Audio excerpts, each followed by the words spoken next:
Usai berdialog dengan sejumlah tokoh bangsa dan lintas agama yang tergabung dalam Gerakan Nurani Bangsa, Presiden Prabowo Subianto disebut akan membentuk tim untuk mengevaluasi dan mereformasi Polri. Lantas apa yang perlu diperbaiki, diperkuat, dan diganti dari Polri, serta dimulai dari mana? Kita akan bahas bersama dengan sejumlah narasumber yang sudah hadir dalam sambungan Zoom, saudara. Sudah ada tokoh Gerakan Nurani Bangsa, Laude M. Syarif, kemudian juga ada Komisioner Kompolnas, Khairul Anam, dan kami juga sudah ataupun sedang berusaha terus untuk menghubungi dan juga mengundang anggota Komisi 3 DPR, saudara. Kita akan terus hubungi, tapi sementara itu saya sapa dulu Cak Anam dan juga Pak Laude. Selamat pagi, Bapak-Bapak. Selamat pagi. Selamat pagi, Mas. Sehat semua. Ya, sehat, Alhamdulillah. Pak Laude. Baik. Pagi. Pak Laude, saya ingin ke Anda dulu, Pak Laude. Kemarin ketika hari Kamis mungkin bertemu dengan Pak Presiden Prabowo Subianto, ini apa saja yang kemudian disampaikan oleh Pak Prabowo dan juga kemudian apa sih yang sebenarnya mendorong rekan-rekan dari GNB ini untuk bertemu Pak Prabowo dan juga apa tuntutannya yang disampaikan?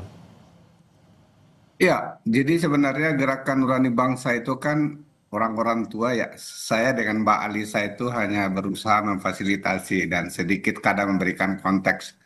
Jadi ada Romo Magdis, ada Ibu Sinta Nuria Wahid, ada Quraish Shihab, ada kardinal, ada banyaklah tokoh lintas agama gitu yang mereka melihat bahwa kok perjalanan negara itu makin hari makin kurang baik ya. Dan ini bukan pertama kali, ini pertama kali kami bertemu dengan presiden karena kami diundang, tapi maksudnya mengeluarkan pernyataan itu bukan pertama kali, ini sudah yang kelima kali. Pertama mulai dari sebelum pemilu.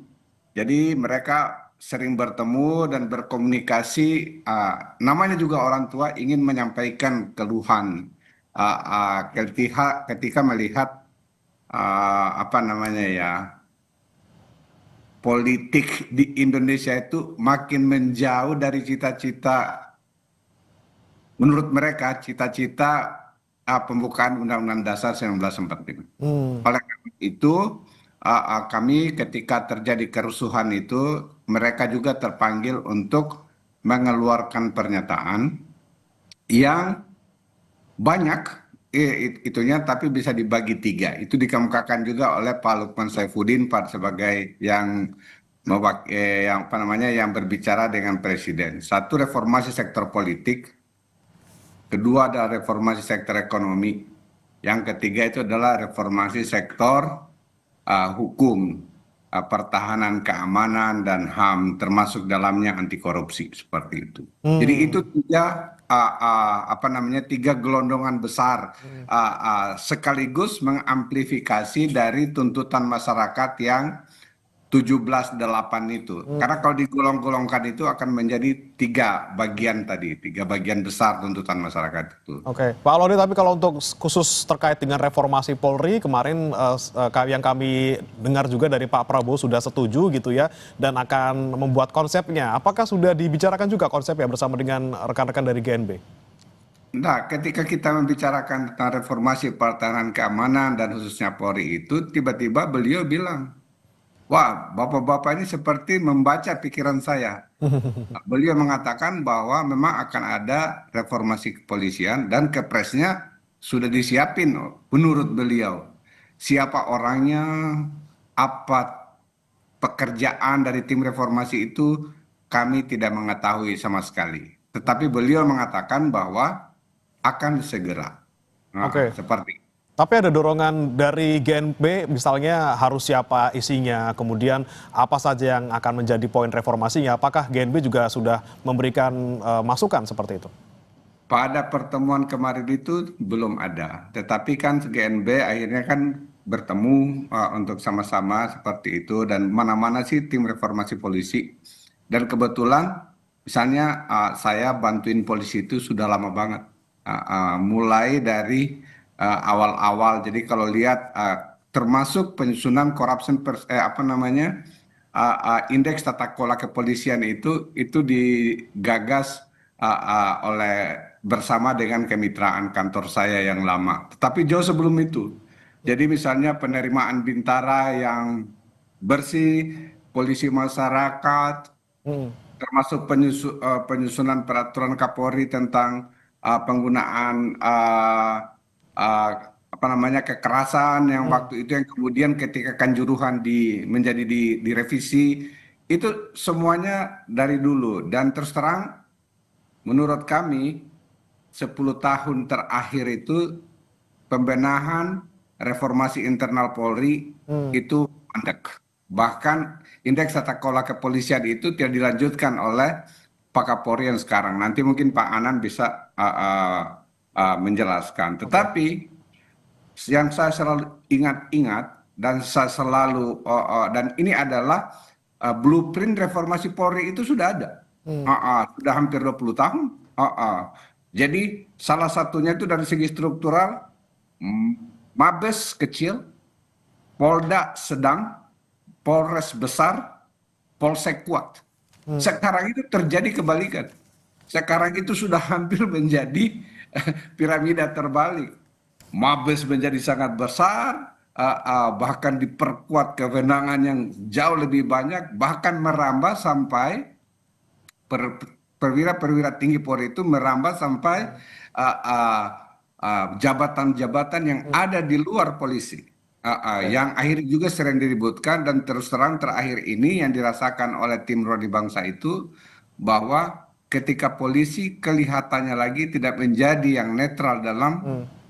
persikapan politik sehingga ada keributan apa namanya Oke. banyak disebut dengan partai coklat. Menurut mereka ini perlu reformasi yang total baik itu Hmm. secara struktural maupun secara kultural. Ada Oke. yang kultural ini nanti bisa kita jelaskan lebih lanjut. Oke, baik. Jadi tidak hanya soal kemarin demo saja ya, Pak Laude ya, tapi juga secara 10 tahun terakhir memang ada sesuatu yang perlu dibenahi di Polri. Saya Oh ke betul. Pak Anam. Pak Anam, ini kalau misalnya Anda melihat terkait dengan reformasi Polri yang disampaikan oleh rekan-rekan dari GNB, apakah juga ini merupakan bentuk masyarakat yang menyampaikan bahwa ini Polri harus segera dibenahi loh, ada masalah besar di institusi ini. Anda melihatnya seperti apa, Pak Anam? Yang pertama-tama kami melihatnya bahwa semangat dari tokoh-tokoh yang ada dalam GNB ini mengingatkan kita bahwa memang kepolisian itu lahir dari era reformasi ya, dan itu pertanda era reformasi sehingga memang penting untuk memastikan tata kelola negara kita menjadi semakin lama semakin demokratis. Nah itu yang pertama. Nah yang kedua, saya setuju dengan Pak Laude bahwa pasca reformasi dan sebagainya itu dinamika perubahan ada gitu ya, bahwa dikatakan tadi akhir-akhir ini kurang maksimal dan sebagainya, itu menandakan bahwa memang tidak berangkat dari nol, itu yang pertama, sehingga peta dan rekam jejak berbagai upaya untuk memastikan polisi kita menjadi lebih profesional, humanis dan sebagainya itu ada, Hmm. sehingga memang kalau dibayangkan ini harus berangkat dari nol, ya enggak. Ya peta reformasi ada, kajian-kajian dari Pak Laude dengan kemitraannya juga ada, dari berbagai kalangan yang melakukan studi terhadap kepolisian juga ada. Jadi Hmm. saya kira ini harus gayung bersambut dengan baik. Nah, bagaimana dengan saat ini? Apakah itu berhenti misalnya kayak kesimpulannya Pak Laude misalnya, ya kita bisa lihat bareng-bareng sebenarnya begini. Di beberapa aspek mungkin tidak berasa perubahannya, tapi di beberapa aspek dicoba untuk ada perubahan yang cukup signifikan, atau di sekian yang lain perubahannya juga lumayan. Misalnya begini, saya ikuti misalnya perdebatan soal proses digitalisasi pelayanan. Hmm. Walaupun belum semua aspek ya, itu salah satu diskursusnya adalah digitalisasi pelayanan itu untuk memastikan bahwa pungli, korupsi dan sebagainya di level pelayanan terhadap masyarakat itu berkurang. Misalnya kayak SIM, ya pelayanan-pelayanan lalu lintas, itu diupayakan. Terus juga digitalisasi karena banyak pengaduan ini. Masyarakat banyak pengaduan terhadap kepolisian karena memang singgungan kehidupan polisi dengan masyarakat juga sangat banyak. Ya. Nah, digitalisasi itu juga ada. Jadi pengaduan masyarakat langsung itu ada, bahkan kalau dibandingin dengan beberapa di institusi yang lain atau lembaga yang lain, digitalisasi pengaduan kepolisian jauh lebih efektif. Misalnya tidak pakai online tapi bisa pakai WA yang langsung kepada pimpinan kepolisian. Ya. Nah itu ada. Tapi saya setuju bahwa memang harus kita lihat secara holistik ya, secara ini biar polisi sebagai anak kandung dari reformasi memastikan jalan-jalannya memperkuat demokrasi itu sendiri. Oke, tapi Pak Anam, kalau Anda melihat secara holistik itu, tadi kan disebutkan oleh Pak Laude terkait dengan struktural dan juga kultural perlu direformasi. Anda melihat apa lagi ataupun apa saja poin-poin yang harus direformasi ketika nanti memang tim sudah dibentuk oleh Pak Prabowo? Iya, sebenarnya 3 aspek itu ya, instrumennya juga didapat, kebudayaannya juga didapat, dan dilihat bagaimana substansi perjalanannya. Ya, misalnya dalam konteks struktural, kalau tadi misalnya dilihatnya Mabes harus kecil, Polda lumayan, Polres lebih besar, Polsek lebih besar, itu kan mencerminkan semangat pelayanan. Sebenarnya beberapa waktu yang lalu ada pendekatan perubahan di level itu, misalnya soal penguatan Polsek. Jadi Polsek ini dipilah, ini mana yang nggak kuat soal gakum, mana soal ketertiban masyarakat dan sebagainya. Polresnya juga begitu. Nah itu sebenarnya ada, walaupun mungkin perjalanannya memang harus kita dorong agar jauh lebih maksimal. Dan yang paling penting begini, ada perubahan juga soal skema pelayanan. Langsung ada yang tadi disebutkan oleh Pak Laude itu, yang ini memang kerjaannya dulu sumbangsih pikiran dari teman-teman kemitraan, misalnya soal polisi masyarakat. Polisi masyarakat itu lumayan sekarang. Babin Kamtibmas itu memiliki satu spektrum yang memang hadir di tengah masyarakat, melayani semua aspek masyarakat 24 jam. Memang masih ada kelemahan, misalnya soal penguatan SDM-nya. Makanya di konteks reformasi ini, ya tata kelolanya termasuk soal penguatan SDM-nya. Saya kira itu oke. Lah soal penanganan huru-hara misalnya, ya penanganan huru-hara, saya ingat betul dulu ya penggunaan kekuatan begitu, perkapnya. Nah itu memang perlu, kalau itu memang perlu dilihat ulang, dievaluasi ulang, apakah sesuai dengan perkembangan zaman, dengan zaman yang dinamikanya sangat terbuka seperti ini. Misalnya begitu, penggunaan kewenangan dan sebagainya dengan dinamika masyarakat seperti ini, ya memang kalau menurut saya memang perlu dibuka. Termasuk juga soal pendidikan. Nah pendidikan itu, pendidikan soal instrumen hak asasi manusia memang agak berkurang ya, tapi ada, tapi ini yang juga penting untuk membongkar bagaimana perilaku dari perilaku yang kadang-kadang memang represif gitu ya, menjadi perilaku yang jauh lebih humanis.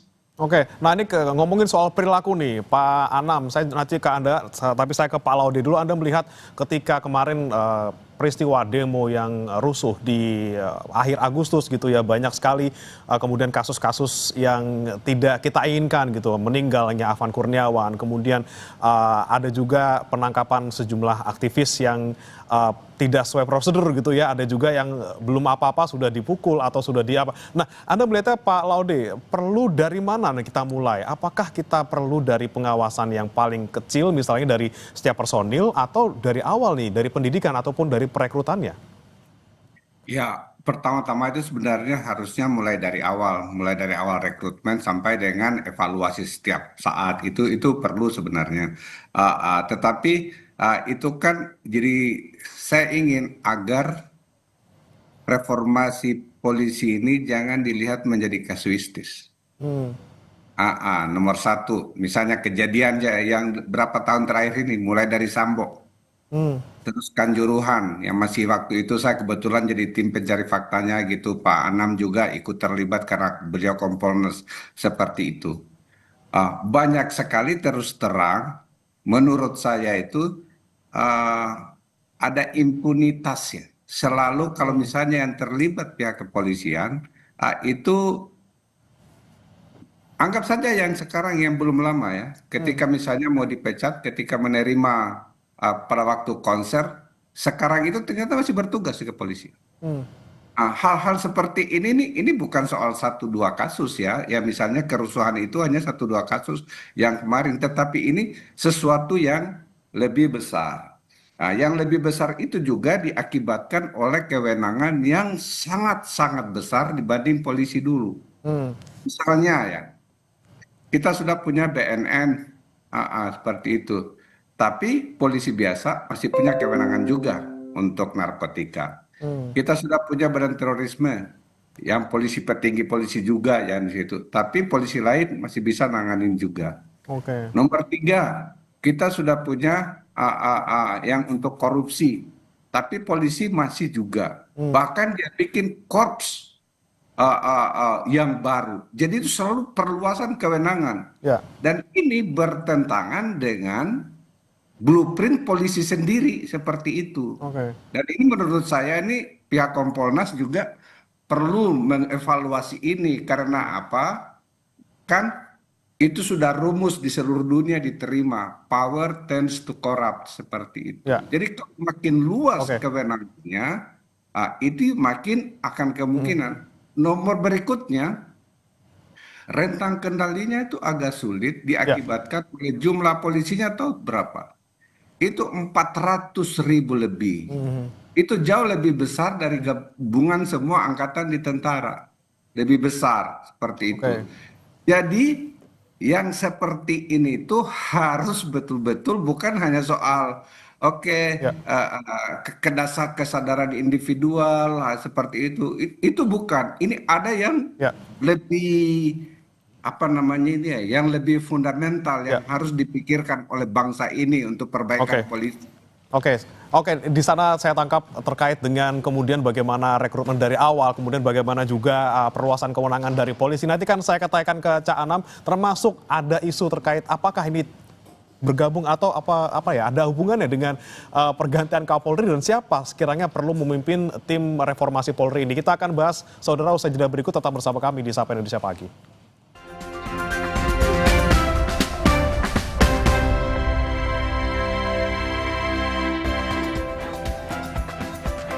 Kembali bersama kami di Sapa Indonesia Pagi, saudara, kita masih membahas terkait dengan bagaimana kemudian reformasi Polri ke depannya harus dilakukan. Masih bergabung bersama kami, Laude M. Syarif, salah satu tokoh dari Gerakan Nurani Bangsa, dan juga Khairul Anam, Komisioner Kompolnas. Saya mau ke Pak Anam lagi. Pak Anam, ini menanggapi tadi disampaikan oleh Pak Laude terkait dengan perlu nggak sih kita dari awal, dari rekrutmen anggota polisi sendiri gitu, kita perlu misalnya apakah meningkatkan standarnya harus misalnya sarjana atau seperti apa, atau ini sebenarnya butuhnya ya pengawasan di lapangan saja, implementasinya seperti apa untuk aparat-aparat yang bertugas? Iya, kami sangat setuju dengan berangkat dari nol ya. Maksudnya berangkat dari nol itu terkait perekrutan. Ini tidak hanya soal stratanya yang bisa masuk ke polisi apa begitu, karena fungsinya bisa berbeda-beda sehingga latar belakang pendidikannya juga menyesuaikan. Tapi juga soal memastikan bahwa proses perekrutan itu berjalan, tidak ada yang tindakan koruptif misalnya ya, nyokok sana nyokok sini. Nah itu penting bagi kepolisian, di samping memang berbagai ide-ide yang lain. Nah ini misalnya dalam beberapa tahun terakhir dipastikan mekanismenya, karena misalnya dalam tahun ini saya ikut terlibat di perekrutan ini ya, mengawasi. Itu penilaian dan sebagainya langsung melibatkan peserta. Itu kan juga keren. Ya, jadi pesertanya bisa langsung menilai, antar pesertanya bisa langsung menilai, untuk memastikan bahwa prosesnya tidak ya fair bagi semuanya, tidak ada tindakan koruptif. Lah ini menurut saya juga sangat penting sekali. Bagaimana kita bisa membayangkan tata kelola kepolisian yang baik kalau perekrutannya juga tidak dimasukin oleh orang-orang yang baik dan prosesnya juga baik. Lah yang lain sebenarnya ujungnya juga penting untuk pengawasan, misalnya begitu. Kalau kami pengawasan ini Kompolnas misalnya, apakah Kompolnas efektif dalam konteks pengawasan? Nah, ayo kita bisa diskusikan.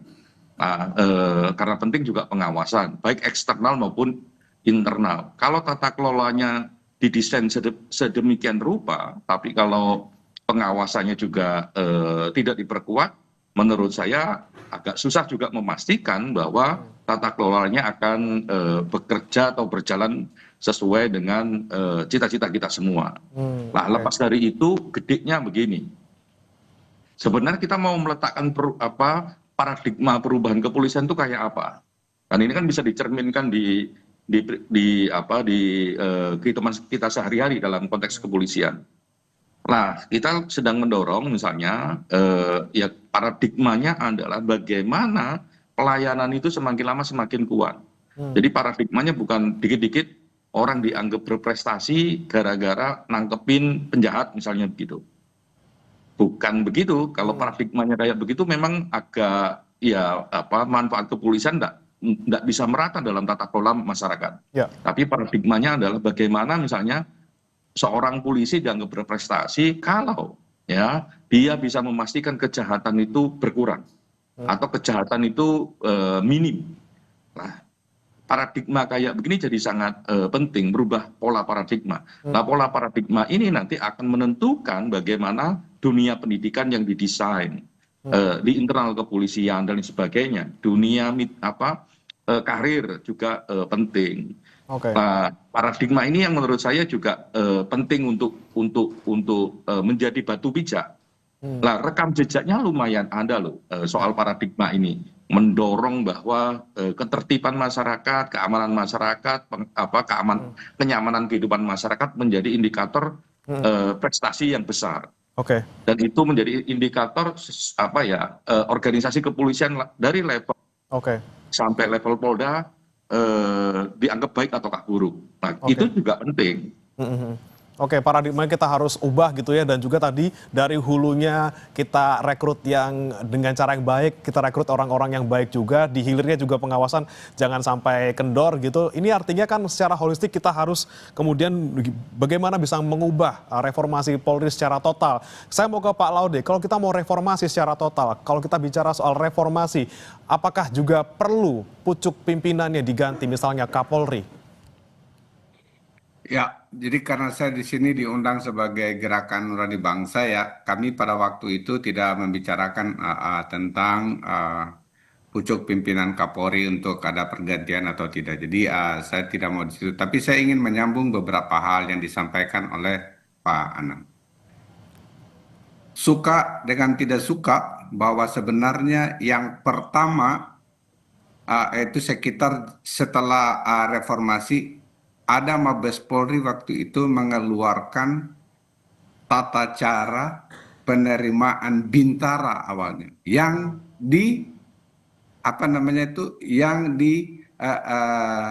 yang melibatkan unsur masyarakat agar tidak korup waktu itu. Waktu itu belum fully elektronik seperti itu, dan itu berhasil beberapa angkatan itu.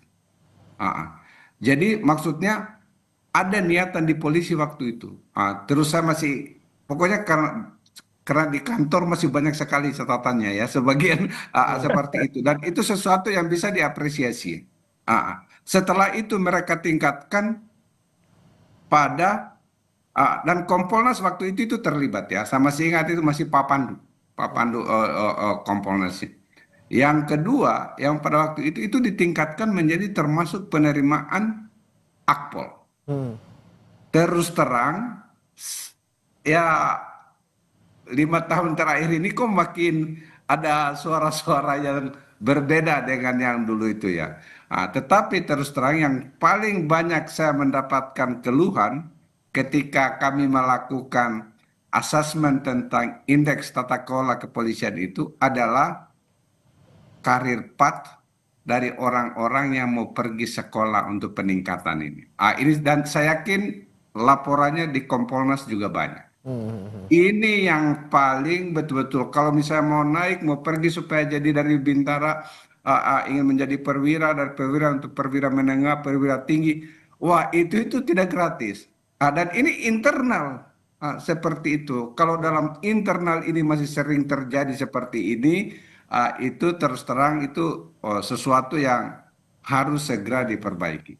Sistem di dalam sana ya perlu diperbaiki ya Pak ya. Yang reformasi lain yang penting di acknowledge adalah tadi itu masyarakat juga mengakui adanya misalnya pelayanan SKCK sekarang. Itu pakai aplikasi presisi. Jauh lebih baik dari yang dulu. Yang kurang itu reskrim, terus terang. Reskrim ini pada waktu itu bahkan tidak dibolehkan untuk mengukur indeks tata kelola kepolisian yang di bidang reskrim ini. Yang lain semua, lalu lintas sudah diukur, sabara sudah diukur, tapi ketika masuk reskrim tidak dibuka pintunya untuk padahal itu adalah program polisi sendiri. Ya. Seperti itu. Jadi saya terus terang ya ada keengganan di situ. Oke.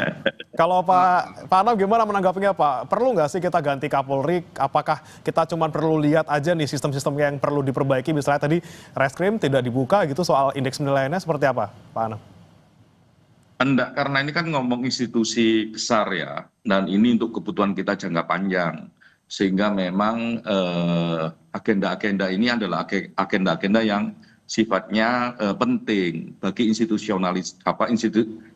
kepolisian, sehingga ya kami tidak mau berkomentar juga soal ini penting atau tidak penting pergantian Kapolri ya.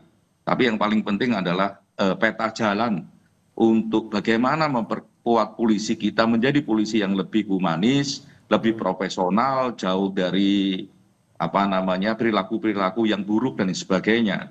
Nah itu jauh lebih penting di situ daripada ngomong ini perlu nggak ini diganti dan sebagainya. Karena kalau berdasarkan omongan Pak Laude itu kan mau diganti kalau sistemnya nggak kuat misalnya ya juga nanti akan balik lagi.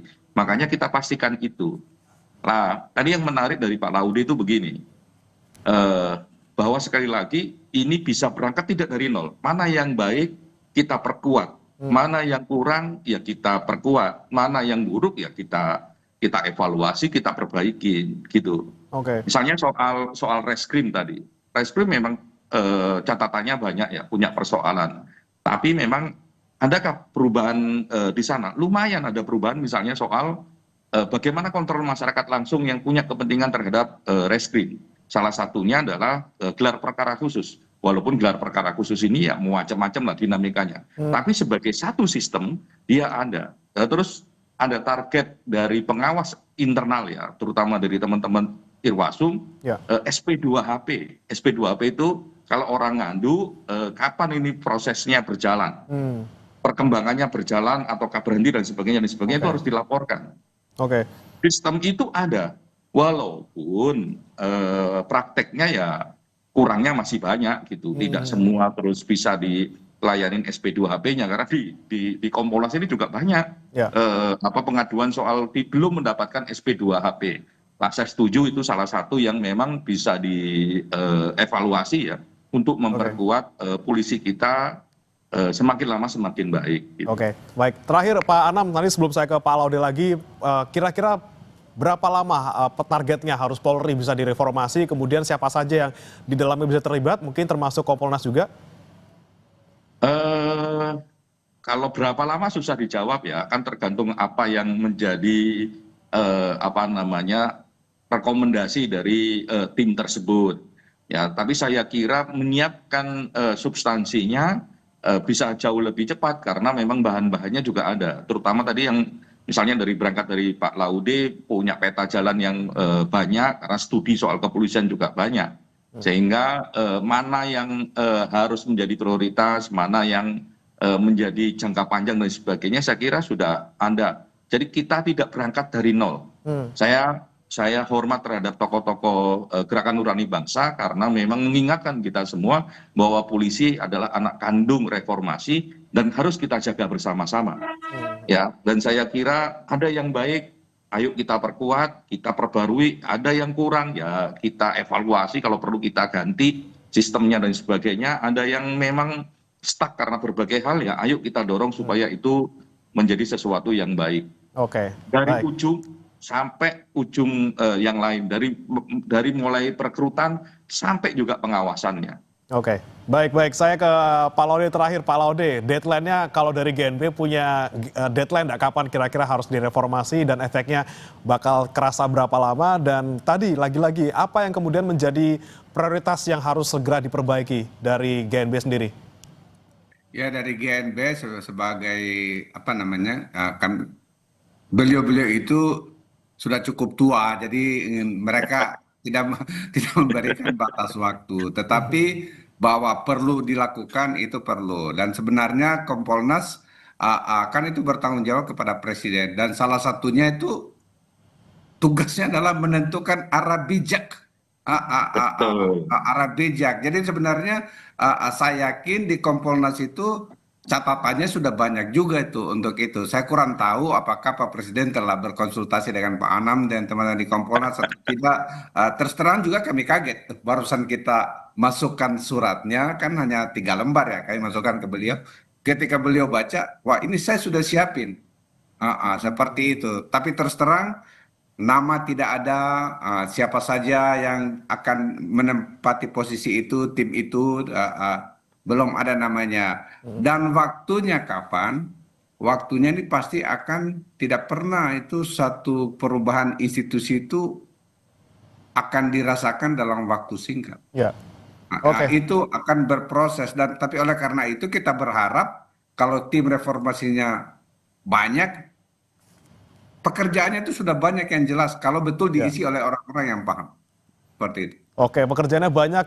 Kita harus identifikasi gitu ya dari hulu sampai hilir di mana masalahnya, mana yang perlu diperbaiki, mana yang perlu diperkuat, mana yang perlu diganti. Tapi juga nanti bagaimana kemudian pijakannya harus kuat, bagaimana kita bisa mereformasi total Polri tanpa harus mulai dari nol. Terima kasih Pak Laude M. Syarif, salah satu tokoh Gerakan Nurani Bangsa, dan juga Pak Khairul Anam, Komisioner Kompolnas, sudah bergabung bersama kami di Sapa Indonesia Pagi. Selamat pagi Bapak-Bapak, salam sehat.